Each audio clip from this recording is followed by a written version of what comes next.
Hi everyone, I welcome you all to our channel. तो आज हम 24 दिसंबर 2020 के न्यूज़ आर्टिकल डिस्कस करेंगे of the Indian Express. And before starting the session please do like, share and subscribe to our channel and press the bell icon. So let's get started without further delay. सबसे पहली जो news है that is related to यहाँ पे Vodafone का case आपने सुना होगा, जो पहले हम उसको इंडिया हार गया था। तो अभी रिट्रोस्पेक्टिव टैक्स का एक और केस है जहाँ पे इंडिया फिर से इंडिया को ही पे करना पड़ेगा। यूके बेस्ड एक एनर्जी कंपनी है कैरिन, ठीक है। तो Cairn arbitration case, Cairn energy plc won a major relief on Wednesday as the permanent court of arbitration at the Hague ruled that the Indian government जो हमारे retrospective tax है वो क्या कर रहा है, demand against the global oil and gas major was inconsistent with the UK India bilateral treaty. अब पहले ये जो रिट्रोस्पेक्टिव टैक्स होता है, ये होता क्या है कि आज जैसे 24 दिसंबर है, ठीक है। तो 24 दिसंबर है आज, लेकिन अब मुझे पता है कि जो 20 दिसंबर को था, एक ऐसा लॉ था जिसमें कुछ फ्लॉज थे, ठीक है, कुछ में मतलब कुछ कमियां थी। तो आज की डेट में मैं 24 दिसंबर में कुछ अमेंडमेंट करूँ, कुछ ऐसे चेंज करूँ जो ये वाला जो लॉ था 20 दिसंबर का, तो उसमें कुछ चेंजेस आ जाएं, ठीक है। तो इसको मतलब क्या बोलते हैं, रिट्रोस्पेक्टिव। तो ऐसा बहुत सारी जो गवर्नमेंट है वो करती हैं, India is one of them. तो इसी तरीके का इंसिडेंट हुआ था जब 2006 में इसने कुछ एक्विजिशन वगैरह किया था इस कैरिन एनर्जी ने। फिर 2014 में इनकम टैक्स डिपार्टमेंट ने इनको बोला था कि आपको पे करने होंगे कुछ अमाउंट, और एज अ टैक्स ड्यू, मतलब टैक्स ड्यू के रिकवरी के लिए फिर इन्होंने जो कैरिन के जो शेयर थे वो बेचने शुरू किए थे। तो अभी जो इंटरनेशनल आर्बिट्रेशन कोर्ट है, तो इन्होंने ये अनाउंस किया है कि आपको जितना भी बेनिफिट मिला है इनके शेयर जो आपने सेलिंग की है इनके शेयर्स की, तो वो आपको रिटर्न करना होगा, ठीक है। तो वो रिटर्न कितना है, 1.2 बिलियन, ठीक है, $1.2 बिलियन। तो रफली ₹8,800 ये हमको देने होंगे। तो ये सारी चीज़ें बोली गई। अब India has to decide whether to mount a challenge, experts believe the government may prefer to challenge a bill. क्या पता हम इसको आगे अपील करें इसके अगेंस्ट में, है ना। और बाकी जो पीसीए का जो हेडक्वार्टर है, पीसीए कहाँ पे है, पीसीए हैग में है, हैग नीदरलैंड में है, ठीक है। तो ये है permanent court of arbitration. Then next news ये यही है कि जब रेट्रोस्पेक्टिव टैक्सेशन जो है ये इफेक्टिवली क्या करता है, कंट्रीज को अलाउ करता है to pass a rule on taxing certain products, item और services and deals and charge companies from a time before the date on which the law is pass, ठीक है। तो मैंने आपको एक्सप्लेन कर दिया सिंपल लैंग्वेज में। और 2012 में जब सुप्रीम कोर्ट ने रूल किया था वोडाफोन ग्रुप इंटरप्रिटेशन में of the income tax act, ठीक है, 1961 का था टैक्स, 1961 का जो एक्ट था। तो 2007 में जो वो लाए थे, मतलब पार्लियामेंट के द्वारा जो पास हुआ था, तो उससे 1961 वाले में भी करेक्शन आए थे, ठीक है, चेंजेस आए थे। तो यही सब चीज़ है। और नेक्स्ट नेक्स्ट इम्पॉर्टेंट जो न्यूज़ है यहाँ पे है, NSCN के faction announces ceasefire signals return to peace talks, ठीक है। तो यहाँ पे एक जो नागा इंसर्जेंट आउटफिट है NSCN खापलंग, तो इन्होंने वेंसडे को डिक्लेयर किया कि सीज फायर, और ये क्या करने, मतलब ये गवर्नमेंट के साथ जो पीस टॉक्स है उसको रिजॉइन करना चाहते हैं। और ये एक स्प्लिंटर ग्रुप है जो मिलिटेंट निकी सुमी के द्वारा लेड किया जाता है। And outfit has resolved to strengthen and support to peace process at this crucial juncture. अभी अगर हम बात करें, जो इसके जो फाउंडर की जब डेथ हो गई थी, national socialist council of Nagaland Khaplang, तो खांगो कोन्याक, ठीक है, इसके न्यू हेड थे 2018 में। और बाद में ये जो आउटफिट था वो स्प्लिट हो गया था when the peace talks with the centre, है ना, split when he was reportedly impeached. तो खाफलांग के जो नेफ्यू था फिर वो बना, फिर उसने मतलब जो म्यांमार में बेस्ड ग्रुप है वहाँ से वो भी उसने हैंडल किया। और first break away fraction of the NSCN के led by Koyang joint peace talks in early 2019। अगर हम बात करें, NSCN दो ग्रुप थे ना, खापलांग और NSCN इसाक मुइवा, ठीक है, आई एम। तो ये जो है ये लार्जेस्ट और मोस्ट इन्फ्लुएंशियल नागा आउटफिट है, और यही इंगेज्ड है सेंटर के साथ 2015 से पीस टॉक करने में।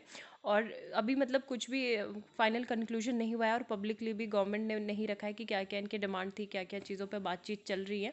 और बाकी वही थी कि सेपरेट नागा फ्लैग और कॉन्स्टिट्यूशन की इन्होंने बात की थी, है ना, सेंटर इसके अगेंस्ट में है।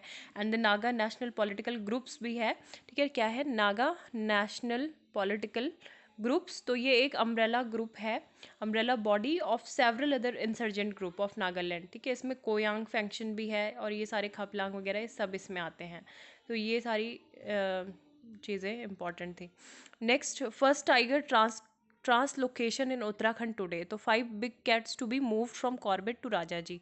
अब कॉर्बेट जो जिम कॉर्बेट टाइगर रिजर्व है वो कहाँ पे है, नैनीताल डिस्ट्रिक्ट में, रामनगर जो टाउन है वहाँ पे है। और यहाँ पे ये बोला जा रहा है कि ये मतलब पॉपुलेशन मैनेजमेंट के लिए किया जा रहा है, ठीक है। तो एनटीसीए के बारे में मैंने आपसे डिस्कस किया था अभी 2-3 दिन पहले ही, national tiger conservation authority, NTCA. तो इन्होंने ये कहा है कि ट्रांसलोकेट किया जाएगा from Jim Corbett to Rajaji. अब ये क्या हो रहा है, राजा जी की अगर हम बात करें तो 557 स्क्वायर किलोमीटर का इसका जो एरिया है वो कवर्ड है, जहाँ पे केवल 37 टाइगर ही हैं, ठीक है। अगेंस्ट मतलब कैपेसिटी है 83, लेकिन 37 ही हैं, और केवल 2 टाइग्रेस हैं, और वो भी मतलब 18 ईयर से अबव हैं। तो इस वजह से जो मतलब रिप्रोडक्शन जो कैपेसिटी है मतलब वो नहीं है, रिप्रोडक्शन मतलब physically they are not fit physically. तो 4 to 6 ईयर्स के 5 टाइगर हैं, उनको मतलब वहाँ पे भेजा जाएगा। The tigress which will be translocated was tranquillised and radio collared, ठीक है। तो इनको ट्रैंकुलाइज किया गया है, रेडियो कॉलर्ड किया गया है। तो मेन यही है कि पॉपुलेशन मैनेजमेंट के लिए ये सब चीज़ें की जा रही हैं, ठीक है। Then next, navy makes strong pitch as debate over third aircraft carriers revives. तो यहाँ पे अभी जब हमने नेवी डे था, आप बताया मुझे कि नेवी डे कब मनाया जाता है। तो उस टाइम पे जो नेवी के जो चीफ एडमिरल है करणबीर सिंह, तो उन्होंने अपनी स्पीच में थर्ड एयरक्राफ्ट की बात की थी, है ना, कि हमें इंडिया की एक नेसेसिटी है, तो ऑपरेशनल नेसेसिटी ही इन्होंने इसे नाम दिया है, is an third aircraft carrier is an operational necessity for the navy, a top officer from the fort told the Indian express, ठीक है। तो इनका ये कहना था। अभी हमारे पास कौन है, 2 INS विक्रमादित्य है और एक अंडर कंस्ट्रक्शन में है इंडिजिनियस एयरक्राफ्ट कैरियर 1, और तीसरे की बात हो रही है, ठीक है। तो ये इन्होंने बाकी सारी कंट्रीज़ के एग्जांपल देके बोला कि जैसे कि यूएस है, तो यूएसए के पास मतलब उनके अपने एयर पावर है, चाइना के पास है, तो इस वजह से अपने को प्रोटेक्ट किए हुए हैं, they are guarding their interest, है ना, दैट्स हाउ। सो हमको भी एक एयरक्राफ्ट की ज़रूरत है, and it's an operational necessity. Second, doesn't deny yourself the skill sets and operations, तो rather than refining the capability we have it will be pushed off. तो ये कह रहे हैं कि आइडिया मतलब ये रिजेक्ट नहीं होना चाहिए, और हमको इसकी बहुत ज़्यादा ज़रूरत है इंडियन नेवी को, ठीक है, इंडियन ओशन रीजन में भी। और यहाँ पे जो दूसरी एक इम्पॉर्टेंट न्यूज़ है, vice admiral Datta named next DG, ठीक है। एडमिरल दत्ता, जो सर्जन वाइस एडमिरल है Rajat Datta, has been appointed the new director general of armed forces medical service, ठीक है। तो आर्म फोर्सेस मेडिकल सर्विसेज के इनको न्यू अपॉइंट किया गया है वाइस एडमिरल दत्ता को, तो ये इंपॉर्टेंट है। Army chief Naravane visits forward areas along LAC इन लद्दाख। तो यहाँ पे ये कि जैसे काफ़ी टाइम से 7 महीने हो गए हैं अब, जिससे स्टैंड ऑफ लगातार जारी है इंडिया और चाइना के बीच में। और यहाँ पे ये गए थे रेचिनला जैसी जो लोकेशन है, Rechin La is one of the several areas जहाँ पे चूसुल सब सेक्टर है ना, जहाँ पे इंडियन ट्रूप्स ने अपनी जो पोजीशंस थी वो ली थी 14,000 फीट के एल्टीट्यूड पे। और ये एक एरिड रीजन है जहाँ पे टेम्परेचर जो है -40 तक ये ड्रॉप कर सकता है, ठीक है। टेम्परेचर -40 डिग्री सेल्सियस तक ये ड्रॉप कर सकता है, जो कि हमारे सोल्जर्स के लिए एक हार्श एक्सट्रीमली इन्वायरमेंटल कंडीशन ये हो जाएगी। तो यही सब है। एक तारा बेस भी है, वहाँ पे भी इन्होंने विजिट किया। 50,000 जो सोल्जर्स हैं वो अभी स्टेशनड हैं ईस्टर्न लद्दाख में, और ये हाईएस्ट नंबर है। और इसके अलावा चाइना इंडियन ट्रूप्स को मतलब बोल रहा है कि वो विकेट करें हाइट्स को, जहाँ पे हमने ऑक्यूपाइड किया गया है अगस्त में, चुसुल सब सेक्टर, वहाँ पे मुखपरी रीजन आता है, गुरुंग हिल्स, रेजिंगला, रेचिनला, है ना। तो ये एरियाज़ इतने ज़्यादा इंपॉर्टेंट है इंडियन ट्रूप्स के लिए, क्योंकि यहाँ से हमको डायरेक्ट व्यू देखने को मिलता है जो चाइना का मोल्डो सेक्टर है। और एक स्ट्रैटेजिक क्रूशल एक इम्पॉर्टेंस वाला ग्रुप है स्पांगुर गैप, है ना, तो वहाँ से भी हमको अलाउ करता है कि डोमिनेट ये एरिया है। तो हम केवल ये चाहते हैं कि स्टेटस क्वो आंटे जो है वो मेंटेन हो, जैसा पहले था, मई से पहले जो सिचुएशन थी वैसे ही हो, है ना। बट चाइना अभी इसके भी अगेंस्ट है। देन मलयालम पोएट कंजर्वेशनिस्ट सुगा सुगाथा कुमारी डाइज एट 86, ठीक है। तो सुगाथा कुमारी काफ़ी इंपॉर्टेंट है, यहाँ पे ये लिखा हुआ है कि tested positive for corona virus. तो ये बोला जा रहा है कि she died and she survived by daughter Lakshmi Devi. तो ये इनको काफ़ी बहुत ज़्यादा ही इम्पोर्टेंस है मलयालम लिटरेचर की अगर हम बात करें, ठीक है। तो her first collection of poems Muthu Chippi, ठीक है, Muthu Chippi was published in 1961, making her entry in the Malayalam literary world. She has to her credit 15 collection of poems. तो ये इनकी कुछ पोएम्स का नेम भी है, ये आप देख सकते हैं, मानवा, और ये सारी पोएम्स हैं, ठीक है। और इसके अलावा इनके अगर हम अवार्ड्स की बात करें तो इनको काफ़ी कुछ अवार्ड्स भी मिले थे। और ये जो थी वेस्टर्न घाट्स को प्रोटेक्ट करने में इनका काफ़ी ज़्यादा योगदान था। जब साइलेंट वैली मूवमेंट हुआ था, साइलेंट वैली कैंपेन, तो तब इन्होंने काफ़ी अपने और टू अ ट्री मरिथिनु स्तुति, है ना, ये पोएम से इन्होंने एक सिंबल बन गया था प्रोटेस्ट का साइलेंट वैली कैंपेन में। और इसके अलावा 2006 में इनको पद्मश्री अवार्ड भी मिला था। फिर 2013 में she was awarded the Saraswati Samman, ठीक है। इनकी पोएम कलेक्शन थी Manalezhuthu the writing on the sand. तो इसके लिए उनको सरस्वती सम्मान भी अवार्ड किया गया था। और काफ़ी सारे प्रेस्टिजियस लिटरेरी अवार्ड इनको मिले हैं स्टेट के भी, including Kerala Sahitya Akademi award, Ezhuthachan Puraskaram and Vayalar award and Odakkuzhal award, ठीक है। तो ये सारे अवार्ड इनको मिले हैं। इन पे एक एडिटोरियल में भी एक पेज आया हुआ है। पीवी नरसिम्हा राव जो हमारे फॉर्मर प्राइम मिनिस्टर थे, तो इनकी भी डेथ एनिवर्सरी थी, 16 डेथ एनिवर्सरी, ठीक है। तो उस पर ही है। बाकी ये दो आर्टिकल जो है डिस्ट्रिक्ट डेवलपमेंट काउंसिल के जो इलेक्शंस हुए हैं जम्मू एंड कश्मीर में, उसी से रिलेटेड है। तो आपको अगर पर्सनली ये आर्टिकल पर गो थ्रू करना है तो you can, okay. So message much needed, prime minister की स्पीच के बारे में ये आर्टिकल है जो एएमयू में अभी उन्होंने दी थी। और यहाँ पे काफ़ी सारी बातें उन्होंने सेंटेनरी सेलिब्रेशंस में की कि सारे सिटीजन्स जो हैं स्टेट की आइज़ में सभी एक समान है, और ये मैटर नहीं करता कि उनकी क्या पहचान है। और is struck a note of inclusiveness and accommodation at the end of the year that began with unprecedented nationwide protest against citizenship law that was widely seen as discriminating against the country's largest minority, है ना। तो इन्होंने काफ़ी सारी चीज़ों को address किया यहाँ पे। और बाकी बोला कि हमारी जो कंट्री है वो प्रोग्रेस कर रही है, जहाँ पे कोई भी पीछे नहीं रहेगा रिलीजन के बेस्ड पे, है ना। और जो अगर हम एएमयू की बात करें, अलीगढ़ मुस्लिम यूनिवर्सिटी की, तो इसका जो पूरा पूरा जो विजन था फाउंडेशन, वो जो नेशनलिस्ट थे रिफॉर्मर सर सैयद अहमद खान, ठीक है, तो इन्होंने ही सेटअप किया था। और मोहम्मद एंग्लो ओरिएंटल कॉलेज की इन्होंने स्थापना की थी 19th सेंचुरी में। और इसका एम यही था कि साइंटिफिक टेम्पर को प्रमोट करना और एक मॉडर्निस्ट आउटलुक प्रोवाइड करना एजुकेशन सिस्टम को और स्टूडेंट्स को, है ना।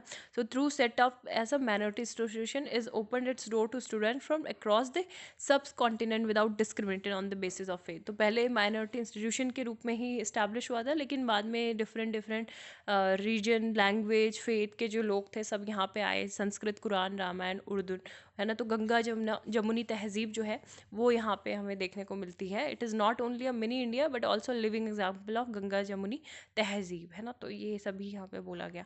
ट्रूथ ऑफ द वर्ड, तो ये सुगंधा कुमारी के बारे में ही है कि 1970s में जब ये साइलेंट वैली मूवमेंट हुआ था, तो ये इन्होंने मतलब इस मूवमेंट ने इनको एनवायरमेंटल एक्टिविस्ट भी बना दिया था।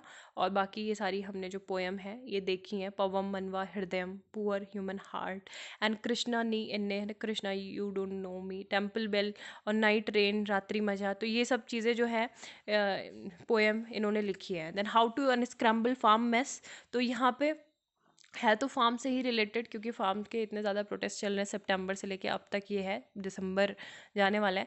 तो की lessons from the stand of, तो यही बोला है कि क्या मतलब यहाँ पे घूम फिर के बस एक चीज़ बोली गई है कि जो प्रोटेस्ट अभी नहीं होने थे, अगर नहीं होते मतलब क्यों हो रहे हैं प्रोटेस्ट, इसलिए हो रहे हैं क्योंकि मेन रीज़न ये है प्रोटेस्ट होने का, फार्मर्स के एजिटेशन का, क्योंकि पार्लियामेंट की जो कन्वेंशन है उस तरीके से कॉन्स्टिट्यूशनल कन्वेंशंस को फॉलो नहीं किया गया गवर्नमेंट के द्वारा।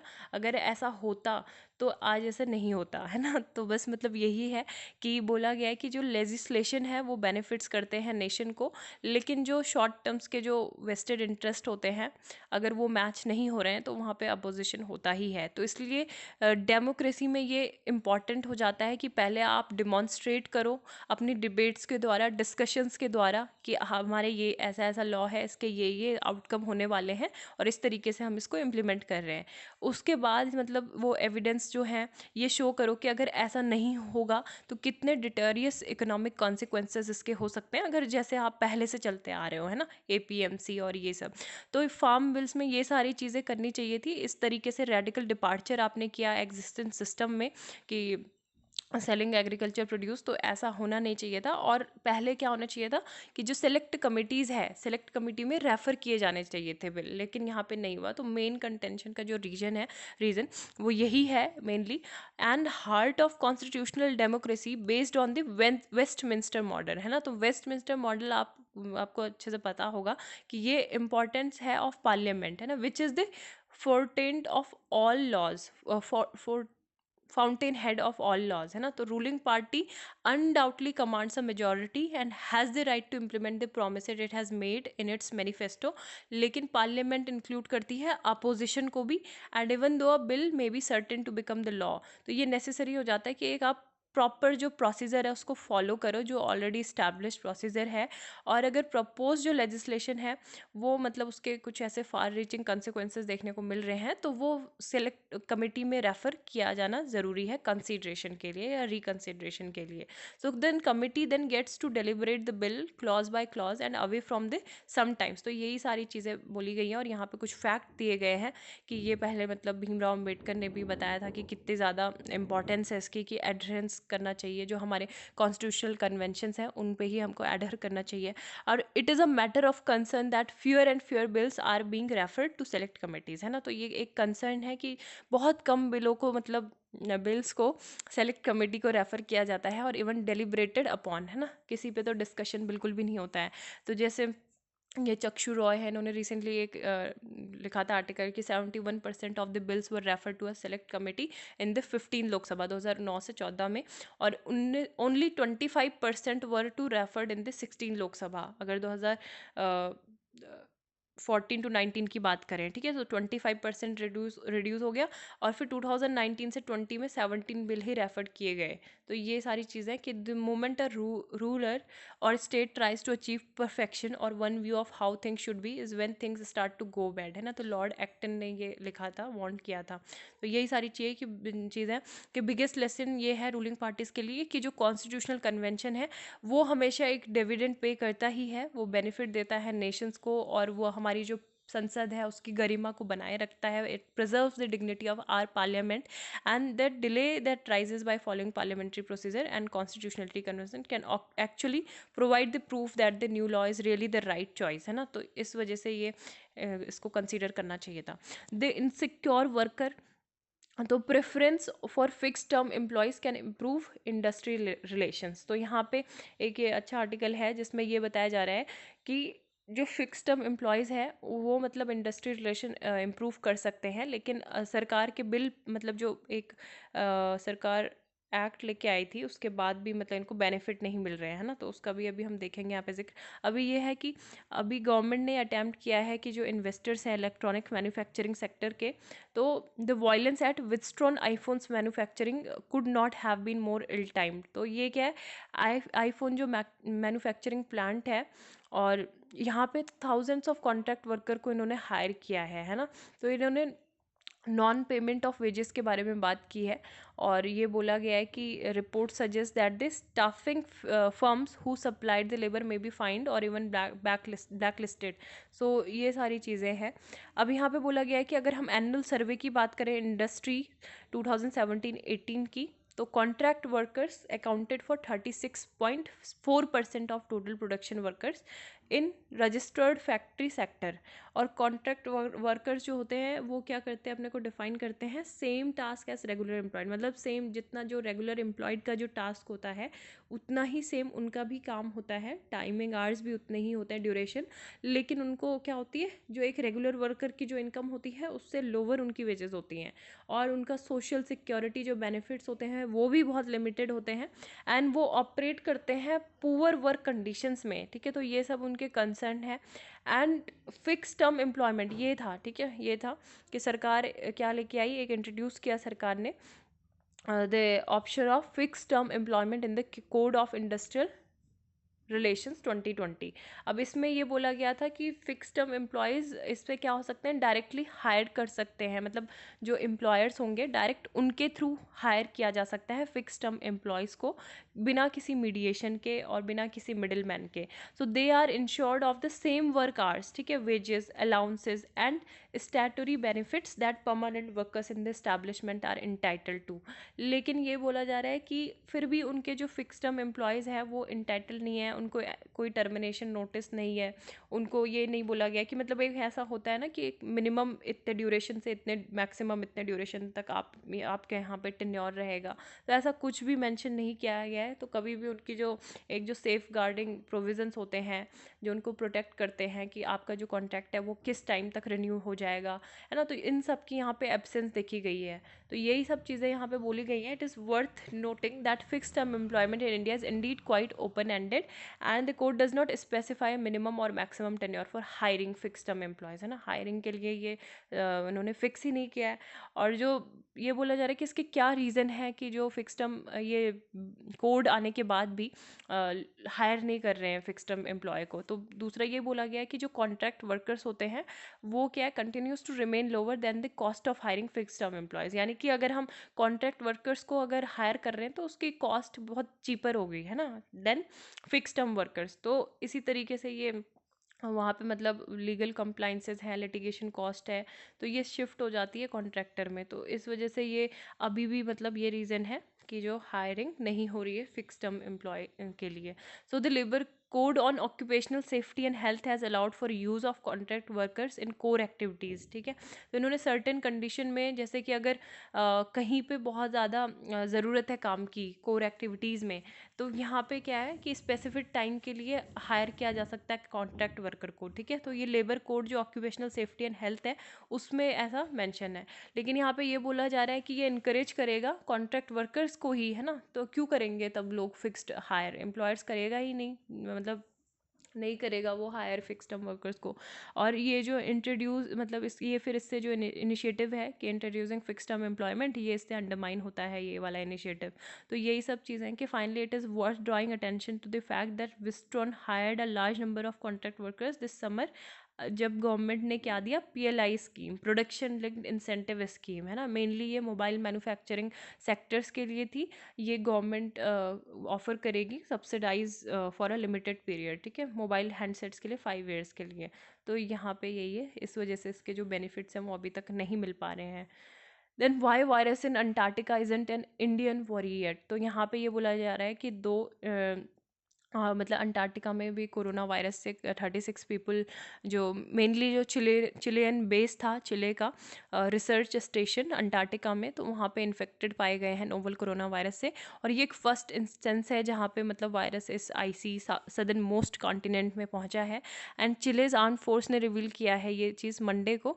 और बाकी अंटार्कटिका में आपको बताया कि ये अनहेबिटेड है place, except for those meaning the nearly 60 permanent station, ठीक है। तो सेवरल कंट्रीज़ के द्वारा यहाँ पे रिसर्च के लिए मेनली 60 कंट्रीज़ ने अपने परमानेंट स्टेशन सेटल्ड किए हैं। इंडिया ने भी, इंडिया के 2 हैं, ठीक है, यहाँ पे आप देख सकते हैं, मैत्री एंड भारती, ठीक है। तो मैत्री एंड भारती हैं।